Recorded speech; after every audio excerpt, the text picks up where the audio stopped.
লড়াইয়ের 90 দিন, সংগ্রামের 90 দিন, আত্মত্যাগের 90 দিন। এই 90 দিন ধরে মানুষ একটাই অপেক্ষায় আছে, তিলোত্তমার যে জাস্টিস, সে জাস্টিস পাওয়ার লক্ষ্যে, জাস্টিস চাওয়ার লক্ষ্যে যে লড়াই, সে লড়াই চলবে এবং এইখানকার সাধারণ মানুষই সেই লড়াই চালাবে। কিন্তু এর মাঝে আমরা কি দেখলাম? কার্যত এখন গোটা রাজ্য জুড়ে দুটো পক্ষ। একটা শাসক দলের পক্ষ, যারা কার্যত অপরাধীদের অপরাধ ঢাকার জন্য সাধারণ মানুষের যে স্বতঃস্ফূর্ত যে সারা, সাধারণ মানুষের পতাকা না নিয়ে যে পতাকাবিহীন রাজনীতি যে অংশ হিসাবে নিজেকে গড়ে তুলছে, অর্থাৎ স্বাধীনভাবে যে গণ আন্দোলন তৈরি হচ্ছে, গণ আন্দোলনকে ভাঙার জন্য শাসক দল ক্রমাগত চেষ্টা করে যাচ্ছে এবং এই অপরিসীম চেষ্টা কার্যত বোঝা যাচ্ছে লাস্টের রাজনীতিটাকে খেলার ময়দান অবধি নিয়ে গেছে। খেলার ময়দানও রাজনীতি করতে এরা ছাড়িনি।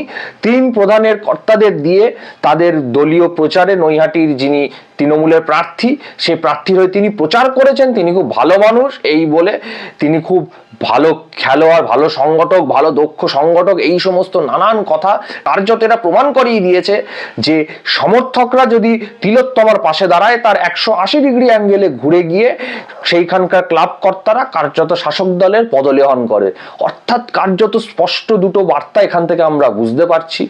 এক, তিলোত্তমার পক্ষে কারা, যাদের মেরুদণ্ড আছে, আর দুই, তিলোত্তমার হত্যাকারী বা অপরাধীদের পক্ষে কারা, যাদের মেরুদণ্ড নেই, অর্থাৎ শাসক গোষ্ঠী। এইবার লড়াই হবে চোখে চোখ রেখে এবং যতদিন না জাস্টিস পাওয়া যাচ্ছে এই রাজপথ দখলের লড়াই চলছে এবং চলবে। আমাদের সবাইকে লড়াইয়ের অংশ হতে হবে এবং এই লড়াই যাতে সাধারণ মানুষের লড়াই আরও গ্রাম গ্রামান্তর থেকে সারা বাংলার বিভিন্ন প্রান্তে ঠিক যেরকমটা 90 দিন আগে শুরু হয়েছিল, রাত দখল থেকে শুরু করে বিভিন্ন কর্মকাণ্ডের মধ্য দিয়ে সেই একই রকমভাবে চালিয়ে নিয়ে যেতে হবে। তার কারণ এটা মাথায় রাখতে হবে, 90 দিন পার হলেও তিলোত্তমা এখনো বিচার পায়নি।